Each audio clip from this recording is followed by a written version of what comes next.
Universe का blueprint magnetic lines से बनाया गया है। मैग्नेटिक फील्ड्स स्टार्स को जलने में मदद करती है। वो सारी गैलेक्सीज को शेप देती है।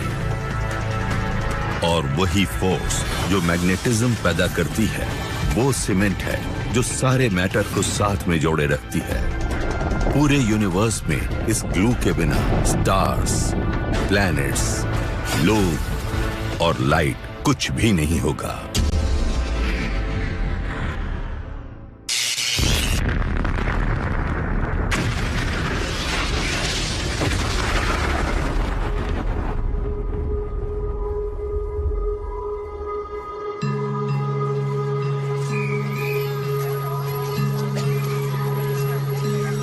दिसंबर 27, 2004 जब अमेरिका सो रहा था, तब स्पेस में से लाइट की स्पीड से कॉस्मिक रेडिएशन की एक शॉक वेव आई। उसे किसी ने आते हुए नहीं देखा। रेडिएशन अर्थ से टकराई और अपर एटमॉस्फेयर का एक हिस्सा गायब हो गया। वो एस्ट्रोफिजिक्स के आज तक के सबसे जबरदस्त इवेंट्स में से एक था। बहुत ज्यादा एनर्जी रिलीज हुई, उतनी जितनी सन के साइज के 2.5 लाख स्टार्स एक साल में रिलीज करते हैं। पर वो आई कहां से?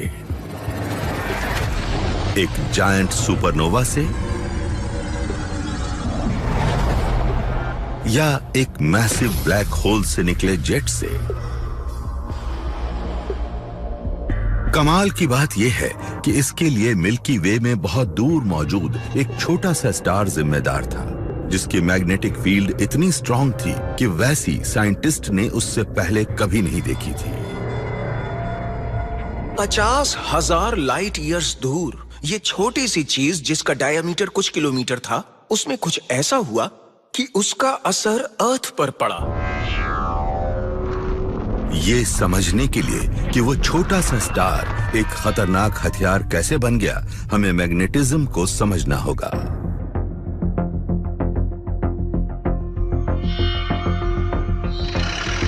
मैग्नेट्स बहुत सिंपल लगते हैं। वो या तो चिपक जाते हैं या फिर दूर रहते हैं।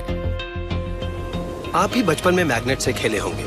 जब आप उन्हें पास लाते हैं तो वो अचानक ही एक दूसरे की तरफ खींचकर आपस में जुड़ जाते हैं, पर अगर उन्हें पलट दिया जाए तो वो रिपेल करते हैं।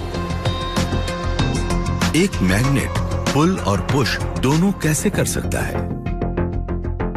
हैरान कर देने वाला जवाब है लाइट।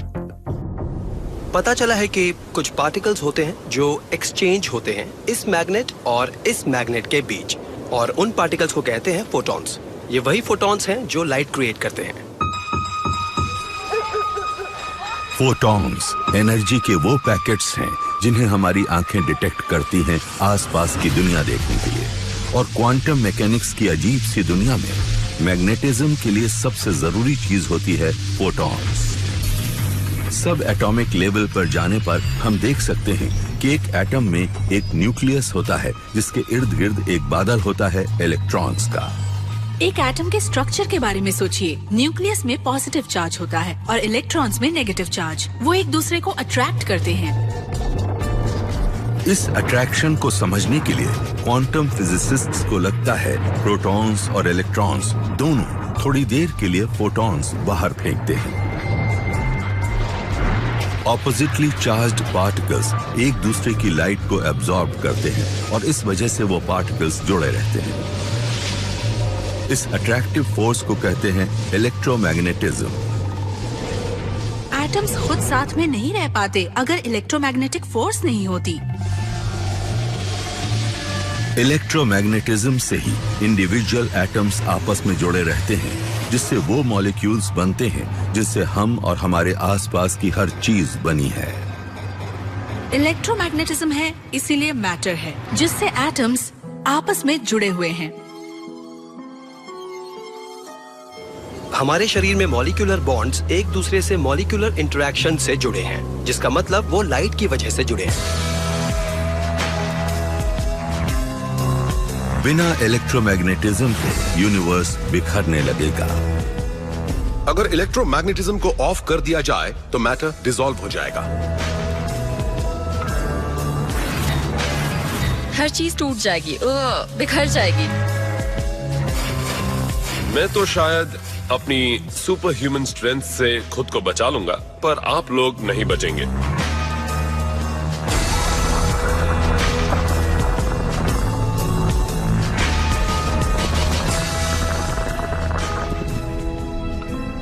इलेक्ट्रोमैग्नेटिज्म हर चीज को जोड़कर रखता है, जिससे सॉलिड होने की फीलिंग आती है।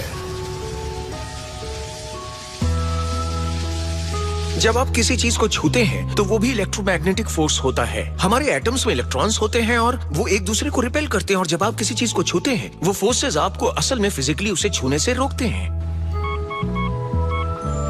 मैं इस फ्लोर के बीच से नीचे इसलिए नहीं गिरता हूं कि ये फ्लोर सॉलिड है। ये ज्यादातर फ्लोर खाली स्पेस है। जो मेरे शरीर के एटम्स की इलेक्ट्रिक फोर्सेस के खिलाफ मुझे ऊपर रखती हैं, वो हैं फ्लोर के एटम्स की इलेक्ट्रिक फोर्सेस। उन कुछ एटम्स की वो थोड़ी सी फोर्सेस मुझे अर्थ की पूरी ग्रेविटेशनल फोर्स के खिलाफ ऊपर रखने के लिए काफी हैं। इलेक्ट्रोमैग्नेटिज्म बहुत ताकतवर है। इलेक्ट्रोमैग्नेटिज्म का राज है अर्थ पर और रात के आसमान पर, बल्कि वो इलेक्ट्रोमैग्नेटिक फोर्सेस ही हैं जिन्होंने नाइट स्काई को शेप दी थी। समय में पीछे जाइए, उस जमाने में जब यूनिवर्स की उम्र सिर्फ 3,80,000 साल थी। उस समय कॉस्मोस सब एटॉमिक पार्टिकल्स का एक अशांत मिक्सचर था। प्रोटॉन्स, इलेक्ट्रॉन्स और उनके बीच फंसी हुई लाइट एनर्जी। शुरू के यूनिवर्स में एटम्स नहीं थे, क्योंकि एनर्जी इतनी ज्यादा थी कि चार्ज्ड पार्टिकल्स अलग अलग एग्जिस्ट करते थे, एक बहुत गर्म और गाढ़े सूप में। फिर सब कुछ बदल गया। उस दौरान जब यूनिवर्स 1 मिनट का था और जब यूनिवर्स की उम्र 3 लाख साल थी, इलेक्ट्रोमैग्नेटिज्म धीरे धीरे सामने आया और प्रोटॉन्स और इलेक्ट्रॉन्स को इलेक्ट्रिक फोर्सेस महसूस होने लगी और वो जुड़कर एटम्स बन गए। इलेक्ट्रोमैग्नेटिज्म ने मैटर के डायनामिक्स पर असर डालना शुरू कर दिया, जिसके बाद वो सारी चीजें बनी जो हम देखते हैं। इलेक्ट्रोमैग्नेटिज्म ने इलेक्ट्रॉन्स और प्रोटॉन्स को पास लाकर शुरू के एलिमेंट्स हाइड्रोजन और हीलियम को क्रिएट किया और इन फंडामेंटल पार्टिकल्स के बीच फंसी हुई लाइट आजाद हो जाती है। यूनिवर्स की लाइट्स पहली बार ऑन हुई।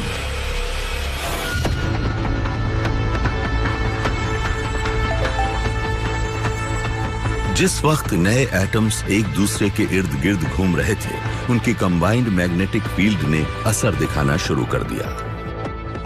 यूनिवर्स के सबसे छोटे मैग्नेट्स एटम्स खुद हैं। असल में वो एटम्स से भी छोटे स्केल के मिनी बार मैग्नेट्स क्रिएट करते हैं। आखिर में ये chaotic माइक्रोमैग्नेट्स जुड़ने लगते हैं और बड़ी मैग्नेटिक लाइंस पैदा करते हैं, जिन्हें मैग्नेटिक फील्ड्स भी कहते हैं। और फिर वक्त के साथ होता ये है कि ये मैग्नेटिक फील्ड ग्रो करना शुरू कर देती है। तो वो सारी मैग्नेटिक फील्ड्स जो हम आज अपने यूनिवर्स में देखते हैं, वो उन शुरू के मैग्नेटिक फील्ड से रिलेटेड हैं। अब इन ओरिजिनल मैग्नेटिक फील्ड्स पे की गई रिसर्च से वो सब बदल रहा है जो हम स्टार्स के जन्म के बारे में सोचा करते थे। तब तक स्टार्स कैसे बनते थे? आपको 2 चीजें चाहिए होती हैं, ग्रेविटी और टाइम। पर अब हमें पता चला है कि वो प्रॉब्लम इतनी सिंपल नहीं है, कि एक्चुअली उसमें मैग्नेटिक फील्ड्स का एक बहुत अहम रोल होता है। तो ऐसा हो सकता है कि अगर ये मैग्नेटिक फील्ड्स ना होती तो स्टार्स भी ना होते। कभी हम सोचा करते थे कि स्टार को बनाना आसान होता है। गैस का एक बड़ा बादल लीजिए, उसमें ग्रेविटी मिलाइए और फिर इंतजार कीजिए। ग्रेविटी गैस को क्रश करके उसे प्लाज्मा के एक गर्म बॉल में बदल देती है। टेम्परेचर्स और प्रेशर्स बढ़ते हैं और फ्यूजन शुरू हो जाता है और इस तरह बनता है एक स्टार। अब साइंटिस्ट्स का मानना है कि अकेली ग्रेविटी काफी नहीं है। स्टार बनाने के लिए आपको मैग्नेटिज्म भी चाहिए होता है। स्टार के बनते वक्त सबसे बड़ी मूवर होती है ग्रेविटी। मटेरियल बीच में कंडेंस होकर एक स्टार बनाता है और जब स्टार बनता है कुछ मटेरियल उसके इर्द गिर्द घूम रहा होता है और उस सेंट्रल मास से उसकी ग्रेविटी से जुड़ा होता है। पर एक प्रॉब्लम है, इसमें वो चीज होती है जिसे एंगुलर मोमेंटम कहते हैं। एंगुलर मोमेंटम रोटेशन की वो फोर्स है जिससे गैस के बादल एक बनते हुए स्टार के इर्द गिर्द घूमते रहते हैं। वो ग्रेविटी के खिलाफ काम करके गैस को एक पतली डिस्क में फैला देता है। एंगुलर मोमेंटम और ग्रेविटी में बेसिकली मुकाबला चलता रहता है। एंगुलर मोमेंटम चीजों को बाहर स्पिन करता रहता है, जबकि ग्रेविटी हर चीज को बीच की तरफ खींचती है। हम इस एंगुलर मोमेंटम को कम कर दें तो स्टार ज्यादा जल्दी बनेगा। यंग स्टार्स या प्रोटोस्टार्स सिर्फ तब जगमगा सकते हैं अगर बीच का गैस क्लाउड एक बेहद गर्म डेंस स्टेट में पहुंच जाए। पर सेंटर के इर्द गिर्द वो डिस्क इतनी तेजी से घूमती है कि ग्रेविटी अपना काम नहीं कर पाती है। अब साइंटिस्ट समझ चुके हैं कि यहाँ पर एक तीसरी फोर्स भी अपना काम करती है। अब साइंटिस्ट समझ चुके हैं कि यहाँ एक तीसरी फोर्स भी अपना काम करती है। यहाँ पर मैग्नेटिज्म अपना असर दिखाता है। एक प्रोटोस्टार यानी नए बन रहे स्टार का मैग्नेटिज्म डिस्क पर असर डाल सकता है। वो उसकी स्पीड को कम करके स्टार को बनने में मदद करता है। फॉर्मिंग स्टार में घूमती हुई डिस्क और उसके आसपास की डिस्क बहुत शक्तिशाली मैग्नेटिक फील्ड्स पैदा करती है। ये फील्ड्स तेजी से घूम रहे पार्टिकल्स को पकड़कर उनकी रफ्तार कम कर देती है। मैग्नेटिज्म एक कॉस्मिक ब्रेक की तरह काम करता है। वो थोड़ा धीमा होकर आखिर में स्पाइरल की तरह घूमकर सेंटर में जाता है। ग्रेविटी जीतने लगती है। ग्रेविटी उस एंगुलर मोमेंटम को हरा देती है और स्टार बन जाता है। ग्रेविटी गैस डिस्क को अंदर की तरफ खींचती है, उसे तब तक क्रश करती है जब तक गैस डेंस होकर जल नहीं जाती है। इस तरह स्टार पैदा होता है।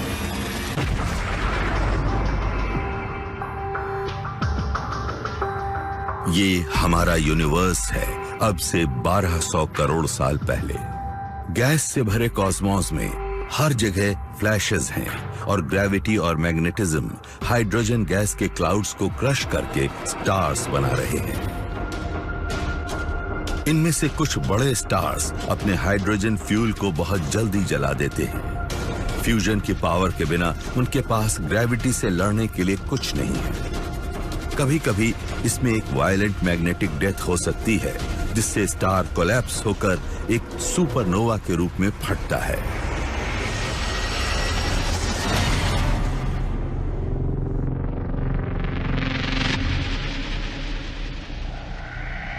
स्टार की बाहर की गैसी लेयर्स स्पेस में बिखर जाती हैं। आखिर में स्टार का कोर अंदर की तरफ क्रश होता है, जिससे उसका मैग्नेटिज्म सुपर चार्ज हो जाता है।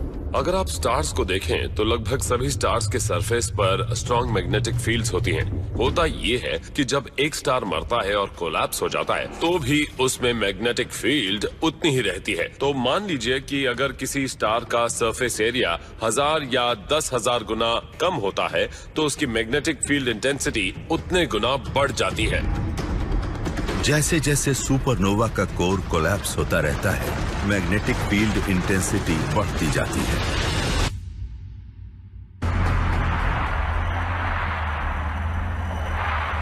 इस सब के आखिर में आपको 19.3 किलोमीटर चौड़ी एक बॉल मिलती है, जिसे कहते हैं मैग्नेटार।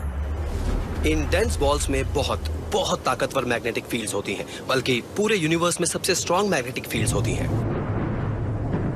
वो मैग्नेटिक फील्ड अर्थ की फील्ड से करोड़ों गुना ज्यादा स्ट्रांग हो सकती हैं। एक मैग्नेटार के बहुत पास जाने पर उसकी स्ट्रॉन्ग मैग्नेटिक फील्ड आपके टुकड़े टुकड़े कर सकती है, क्योंकि आपके एटम्स इतनी स्ट्रॉन्ग मैग्नेटिक फील्ड के दायरे में एक साथ नहीं रह पाते हैं। हमारे यूनिवर्स में अब भी वैसे विशाल स्टार्स हैं जो मैग्नेटार्स बना सकते हैं। साइंटिस्ट्स ऐसे 23 मैग्नेटार्स के बारे में जानते हैं जो हमारी गैलेक्सी में हैं, और इनमें से एक SGR 180620 जो अर्थ से 50,000 लाइट ईयर्स दूर है, वही मैग्नेटिक मॉन्स्टर है जिसने 2004 में अर्थ पर हमला किया था।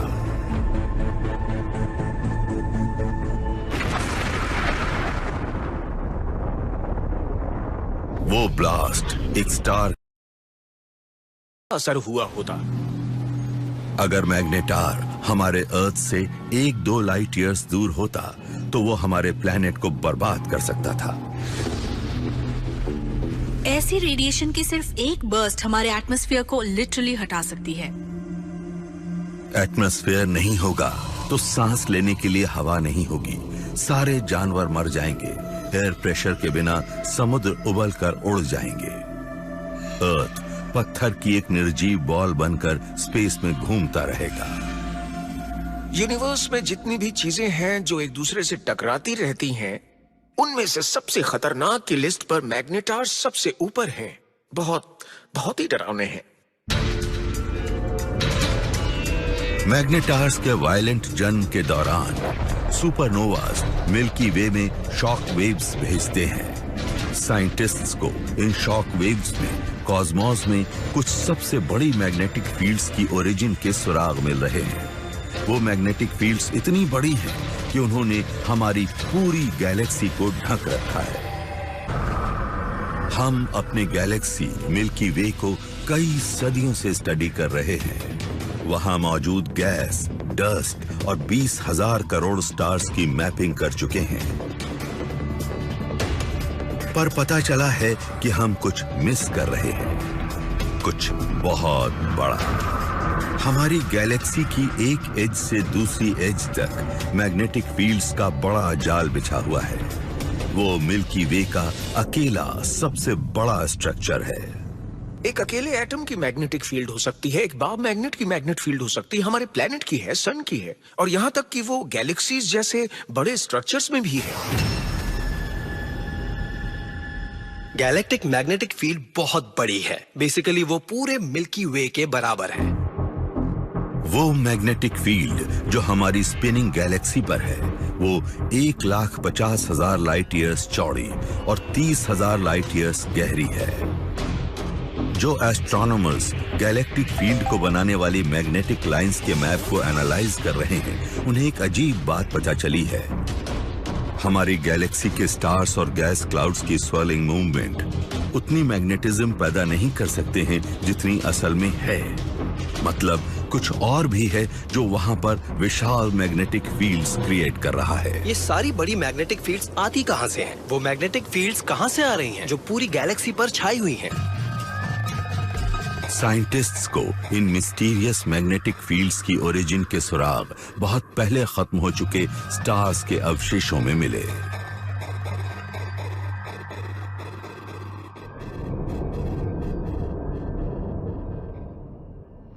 कैसियोपिया ए एक सुपरनोवा का अवशेष है। गैस और डस्ट की एक विशाल बॉल जो एक स्टार के फटने के बाद स्पेस में बिखरी थी।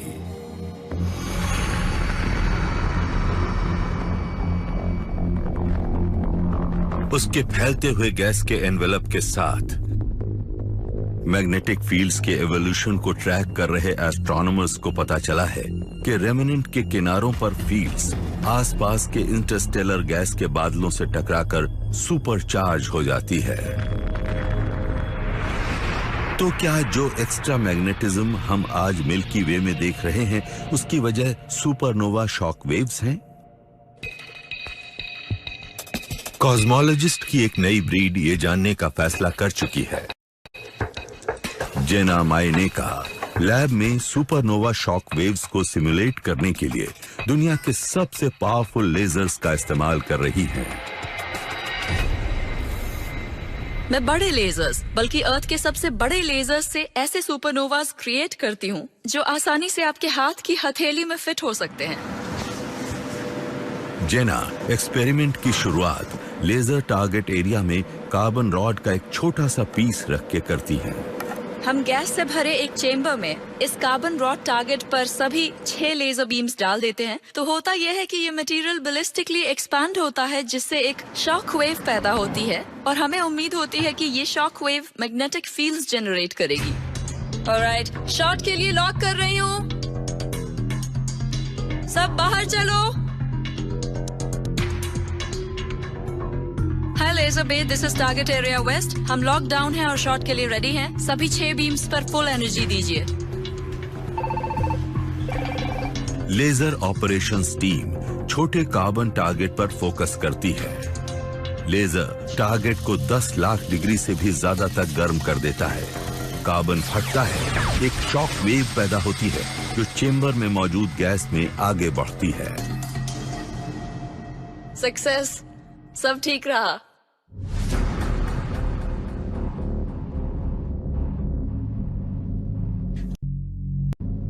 तो ऐसा लग रहा है कि हमारी लेजर ने टारगेट को अच्छे से हिट किया है। हम यहाँ एक ब्यूटीफुल शॉक वेव निकलती हुई देख रहे हैं।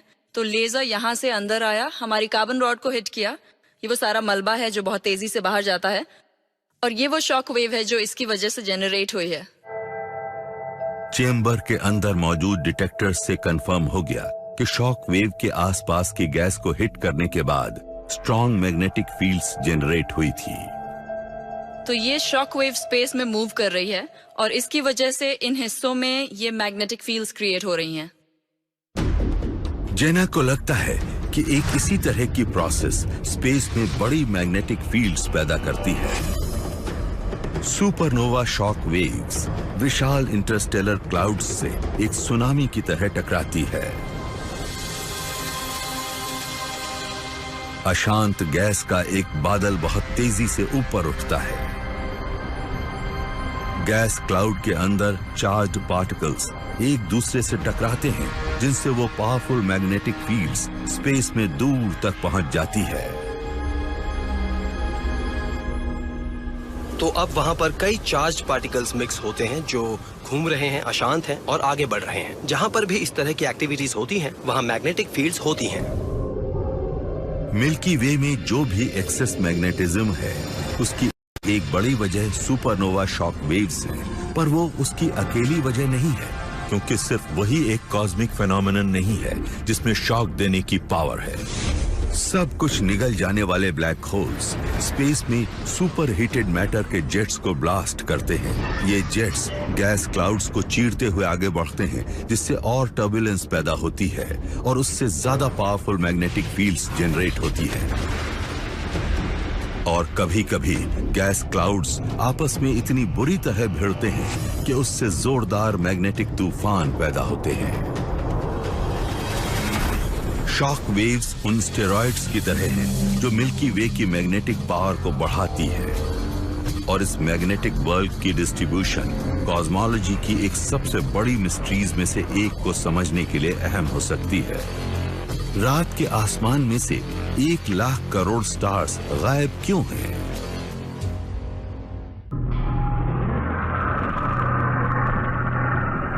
हमारी गैलेक्सी में कुछ गड़बड़ है। यहाँ स्टार्स कम हैं।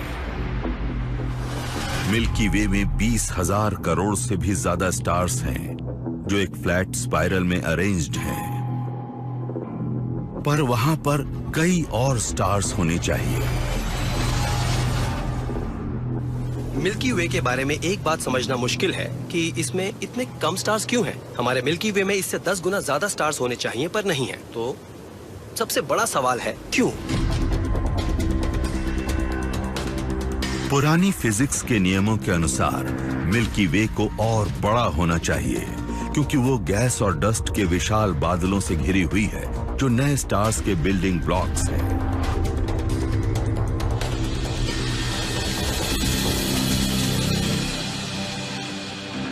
लगभग 100 करोड़ सालों के दौरान मिल्की वे की ग्रेविटी को इन क्लाउड्स को अपनी सीमाओं में खींच लेना चाहिए था, पर कॉस्मोलॉजिस्ट्स को अब लगता है कि मैग्नेटिक फील्ड्स स्टार बनने में इंटरफेयर कर रही है। ऐसी बहुत सारी गैस हैं जो गैलेक्सी के बाहर से आती हैं और चाहती हैं कि वो अंदर आ जाएं ताकि स्टार के बनने के काम आ सके। वो क्या चीज है जो वहाँ मौजूद गैस और डस्ट को स्टार में बदलने से रोकती है? हो सकता है वो मैग्नेटिक फील्ड्स हों। मैग्नेटिज्म ने मिल्की वे को बड़ा होने से कैसे रोका? 1000 करोड़ साल पहले नया बना मिल्की वे स्टार्स की एक बड़ी बॉल से ज्यादा कुछ नहीं था, पर समय के साथ स्पिन की वजह से यह बॉल एक डिस्क में बदल गई।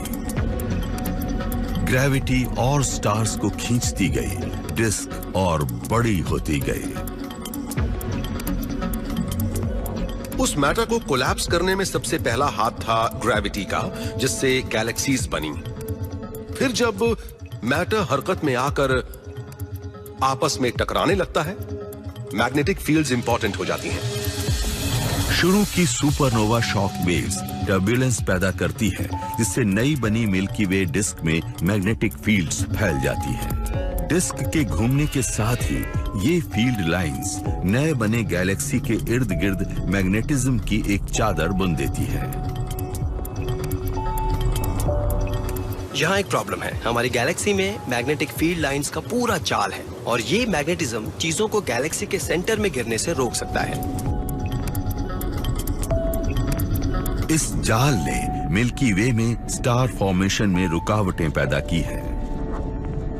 मैग्नेटिक फील्ड्स उस गैस को बाहर रखने में अहम भूमिका निभाती है। वो स्टार्स के बनने पर रोक लगाती है। उनकी वजह से मिल्की वे में स्टार्स उतने जल्दी नहीं बन पाते हैं जितनी जल्दी बनने चाहिए। मिल्की वे के इर्द गिर्द मौजूद मैग्नेटिक फील्ड गैस को अंदर गिरने से रोककर उसे नया स्टार नहीं बनाने देती है, पर स्ट्रॉन्ग मैग्नेटिक फील्ड गैलेक्सी की फ्लैट डिस्क के इर्द गिर्द भी होती है। एक नई थियरी के मुताबिक इन इंटरनल मैग्नेटिक फील्ड्स का गैलेक्सीज के एवोल्यूशन में बहुत बड़ा रोल हो सकता है। वो स्टार्स के डिस्ट्रीब्यूशन पर असर डालती है और उनमें हमारा अपना स्टार सन भी शामिल है। इसका सुराग अर्थ से 27 लाख लाइट ईयर्स दूर से आया है। साइंटिस्ट्स ने जब ट्रायंगुलम गैलेक्सी को देखा तो उन्हें कुछ ऐसा दिखा जो हैरान कर देता है। स्टार्स का जन्म हो रहा है, सब गैलेक्सी की स्पाइरल आर्म पर मौजूद हैं, जहां विशाल मैग्नेटिक फील्ड्स अलाइंड हैं। देखने पर ऐसा लग रहा था कि जहां पर स्टार्स बन रहे थे वहां पर गैस के बादल भी थे और वो अलाइंड थे। इस अलाइनमेंट के पीछे जो एक वजह हो सकती है वो है एक्टिव मैग्नेटिक फील्ड्स।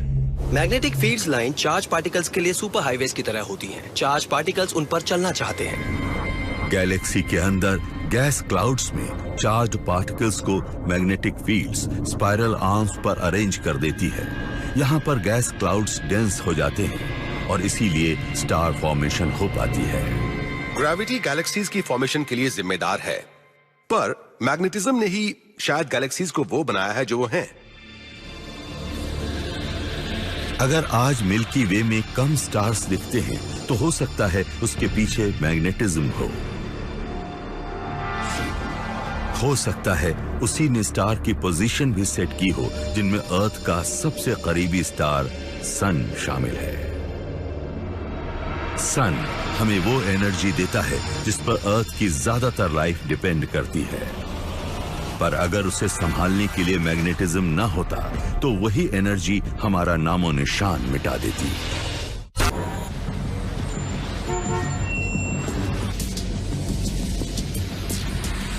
लगता है अर्थ के डिफेंसेस कमजोर होते जा रहे हैं। अर्थ का घूमता मोल्टेन कोर एक मैग्नेटिक फील्ड पैदा करता है जो पोल्स से निकलकर पूरे प्लैनेट को मैग्नेटिज्म की एक चादर में ढक देती है। ये अदृश्य फील्ड फोर्स सन से आ रहे खतरनाक चार्ज्ड पार्टिकल्स को डिफ्लेक्ट करती है और हमें और हमारे एटमॉस्फेयर को तबाह होने से बचाती है। अब साइंटिस्ट्स को डर है कि हम अपनी इस जरूरी सुरक्षा को खोते जा रहे हैं। पिछले तकरीबन 200 सालों में ये 10% तक कमजोर हुई है और अगर ये इसी तरह जारी रहा तो कुछ हजार सालों में ये पूरी तरह खत्म हो सकती है। अगर ये हमेशा के लिए गायब हो गई तो आगे चलकर हमारे लिए बड़ी मुसीबत हो जाएगी। अगर हमने अपनी मैग्नेटिक प्रोटेक्शन खो दी तो अर्थ का क्या होगा? ये जानने के लिए हमें बस अपने पड़ोसी प्लैनेट को देखना है। हो सकता है कभी मार्स एक मोटे एटमॉस्फेयर और सतह पर पानी के साथ अर्थ जैसा रहा हो। अब वो सब नहीं है। क्यों? हमें मालूम है कि मार्स के पास स्ट्रॉन्ग मैग्नेटिक फील्ड नहीं है, मतलब कि वो खुद को सोलर विंड से नहीं बचा सकता है। वो पार्टिकल सन से निकलते हैं, मार्स के एटमॉस्फेयर से टकराते हैं और उसे बर्बाद कर देते हैं। उसके एटमॉस्फेयर को सोलर विंड ने हटा दिया था क्योंकि उसके पास मैग्नेटिक फील्ड का सुरक्षा कवच नहीं था। आज अगर हम मार्स को देखें तो वो ठंडा है, बंजर है, निर्जीव है, क्योंकि उसके पास एटमॉस्फेयर नहीं है। तो क्या एक दिन हमारा प्लेनेट भी अपनी मैग्नेटिक फील्ड को खोकर मार्स की तरह बंजर हो जाएगा?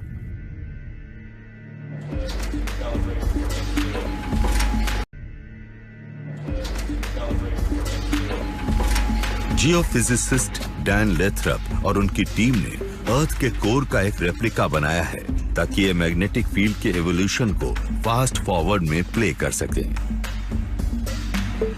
लेथरप जानना चाहते हैं कि अर्थ की मैग्नेटिक फील्ड का कम होना बढ़ने और घटने की एक नॉर्मल साइकिल है या इस बात का सिग्नल है कि वो मैग्नेटिक फील्ड एक दिन बिल्कुल खत्म हो जाएगी।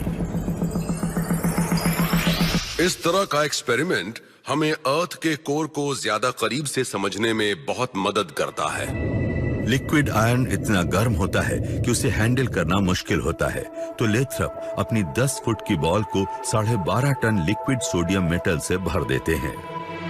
इस एक्सपेरिमेंट के जरिए हम ये समझने की कोशिश करते हैं कि ये लिक्विड सोडियम का घूमता हुआ टर्ब्यूलेंट मास किस तरह से इलेक्ट्रिक करंट्स और मैग्नेटिक फील्ड्स जनरेट करता है, और ये समझने की कोशिश करते हैं कि प्लैनेट्स के अंदर ये सब कैसे होता होगा। लेथरप मोटर स्टार्ट करते हैं। बॉल उसी तरह घूमती है जैसे हमारा प्लैनेट घूमता है, पर 3,50,000 गुना तेज स्पिन हो रही बॉल के अंदर पिघला हुआ सोडियम घूमने लगता है। चार्ज पार्टिकल्स कोर के इर्द गिर्द घूमते हैं। ओके, सब ठीक है, दिखने लगा है। बॉल के पोल्स से एक मैग्नेटिक फील्ड निकलती है और वैसी ही दिखती है जैसे अर्थ को प्रोटेक्ट करती है।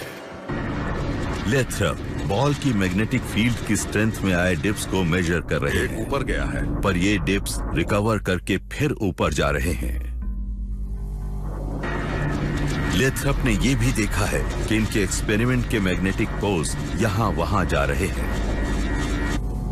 हैरानी की बात यह है कि साइंटिस्ट ने देखा है कि अर्थ के पोल्स पर भी ऐसा ही होता है। जब हम अर्थ की मैग्नेटिक फील्ड को देखते हैं तो पता चलता है कि जिस डायरेक्शन में कॉम्पासेस पॉइंट करते हैं वो हर साल कई किलोमीटर की दर से नॉर्थ की तरफ सरक रही है। वो कनाडा से शिफ्ट होकर अब साइबेरिया की तरफ जा रही है। अब वो साइबेरिया की तरफ और उससे आगे जाती रहेगी या फिर वो पीछे हटकर फिर से कनाडा की तरफ आ जाएगी। ये कहना मुश्किल है कि क्या होगा। फ्यूचर को प्रिडिक्ट करने की कोशिश में साइंटिस्ट्स हमारे प्लैनेट के मैग्नेटिक पास्ट में सुराग ढूंढते हैं। जियोलॉजिस्ट जेनी रेडेबा हवाई में हैं। यहाँ दुनिया का सबसे एक्टिव वोल्केनो किलावेआ है। अर्थ की मैग्नेटिक हिस्ट्री को स्टडी करने के लिए इससे अच्छी नेचुरल लैब नहीं हो सकती है। लावा के बहाव की सबसे अच्छी बात यह है कि वो अर्थ की मैग्नेटिक फील्ड को अपने अंदर ट्रैप करके एक ही जगह पर फ्रीज हो जाते हैं। तो अब अगर हम इन लावा फ्लोज से रॉक्स को उठाएंगे, हम जान पाएंगे कि पास्ट में मैग्नेटिक फील्ड्स की ओरिएंटेशन कैसी थी।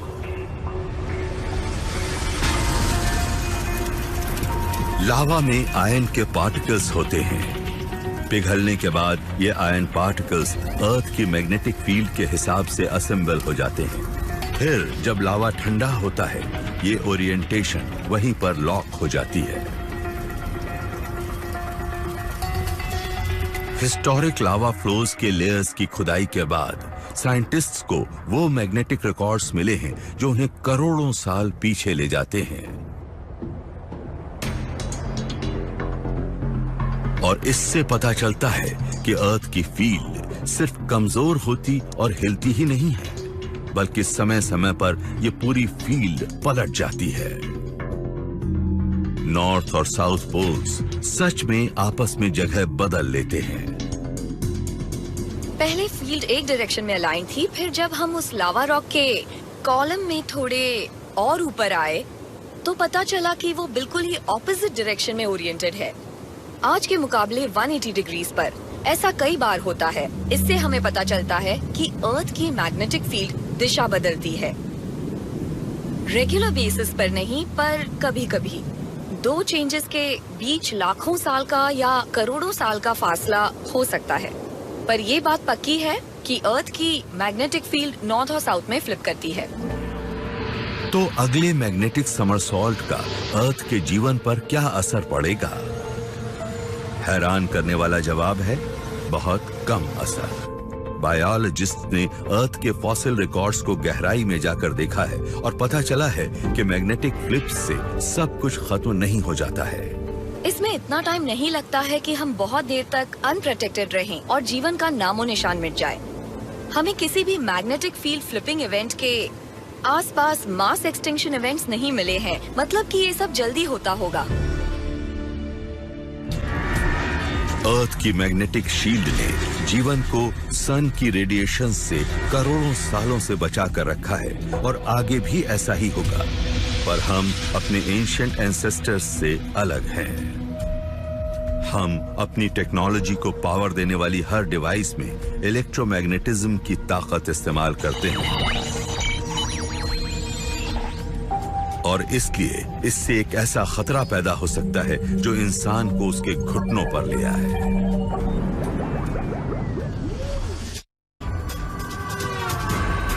हो सकता है इंसान धीरे धीरे एक बड़ी तबाही की तरफ बढ़ रहा हो। हमने अपनी सिविलाइजेशन को इलेक्ट्रोमैग्नेटिज्म की नींव पर खड़ा किया है, पर आसमान में एक खतरा है जो एक ही पल में सब कुछ खत्म कर सकता है। हम अपनी लाइफ के लिए और अपनी सिविलाइजेशन के लिए सन पर डिपेंड करते हैं, पर वो हमसे ये सब कुछ बहुत आसानी से छीन सकता है। हमारे हर तरफ वायर्स हैं, उनमें करंट फ्लो करता है, पर ये इंफ्रास्ट्रक्चर कहीं ना कहीं सन की एक्टिविटी से बर्बाद हो सकता है। हमारे प्लेनेट की मैग्नेटिक फील्ड हमें रोज सन की सोलर विंड से बचाती है, पर सन की भी एक मैग्नेटिक फील्ड है और कभी कभी उसकी मैग्नेटिक लाइंस भारी तबाही की हथियार बन जाती है। ये मैग्नेटिक वेपन्स स्टार में बहुत अंदर बनाए जाते हैं। सन अंदर से गर्म है, तो वो गर्म मटेरियल बीच से ऊपर उठता है, सरफेस की तरफ जाकर फिर वापस चला जाता है। इस प्रोसेस को कन्वेक्शन कहते हैं। तो ये चार्ज पार्टिकल्स यहाँ वहाँ जाते हैं और एक मैग्नेटिक फील्ड जनरेट करते हैं। पर सन अर्थ की तरह नहीं, अर्थ की सिर्फ एक बड़ी मैग्नेटिक फील्ड है, एक बा मैग्नेट की तरह, जबकि सन में करोड़ों छोटी मैग्नेटिक फील्ड्स हैं जो एक दूसरे के इर्द गिर्द रोल करती रहती हैं।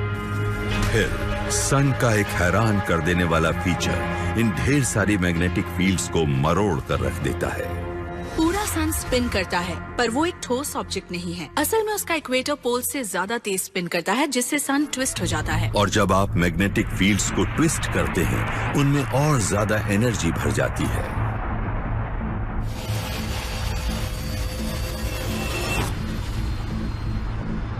मैग्नेटिक फील्ड्स बहुत सारी एनर्जी स्टोर कर सकती हैं और सन के पास उसकी कोई कमी नहीं है। अगर वो वैसी ही रहें तो कोई प्रॉब्लम नहीं है, पर कभी कभी ये मैग्नेटिक लाइंस टूट जाती हैं।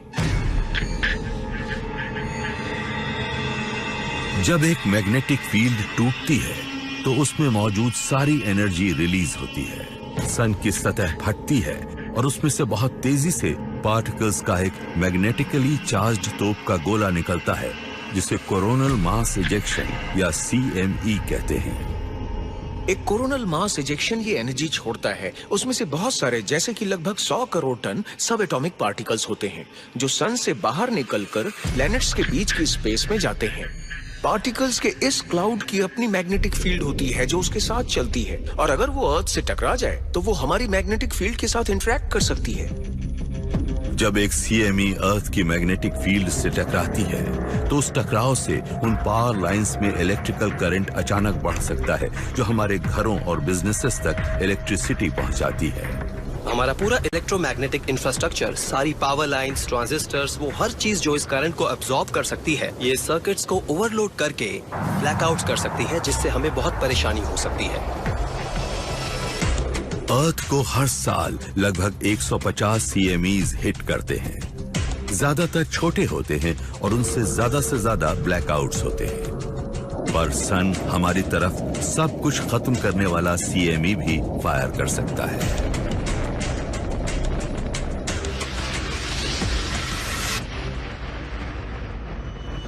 पहले चार्ज पार्टिकल्स की ये बड़ी कैनन बॉल अर्थ के चक्कर लगा रहे सैटेलाइट से टकराएगी।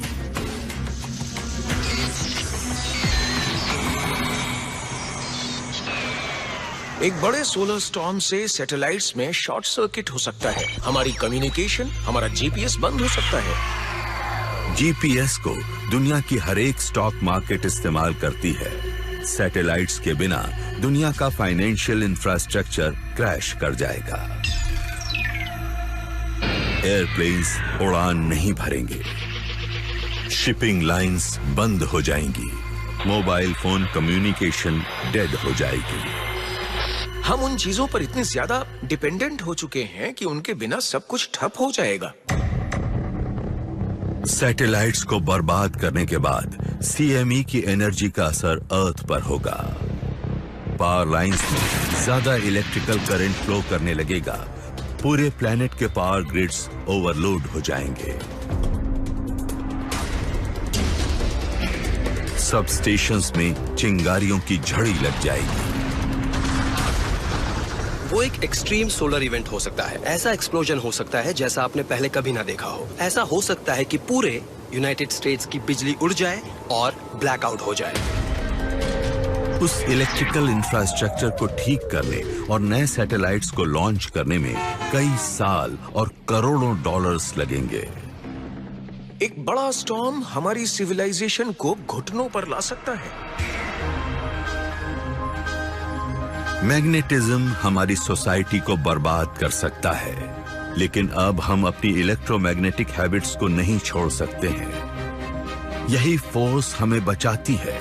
उसी की वजह से हमारे प्लेनेट पर जीवन है। उसी ने हमारे सन और हमारी गैलेक्सी को बनाया है। मैग्नेटिज्म नहीं होगा तो कुछ भी नहीं होगा। मैग्नेटिज्म का असर हर चीज पर पड़ता है, चाहे वो गैलेक्सीज का बनना हो, स्टार्स का बनना हो, या वो प्रोसेसेस हो जिनकी वजह से हम जिंदा हैं। मैग्नेटिज्म के बिना हम यूनिवर्स में नहीं रह सकते हैं। एटम से लेकर कॉस्मॉस की हर चीज के बनने में मैग्नेटिज्म का हाथ है। ये सही मायनों में ultimate force of mass construction है। मैटर की जो नेचर है वो मैग्नेटिज्म की वजह से है। अर्थ पर एटमॉस्फेयर है, वाटर है, तो वो मैग्नेटिज्म की वजह से है। याद रखिए कि अगर आप यहाँ पर हैं तो उसकी वजह भी मैग्नेटिज्म है।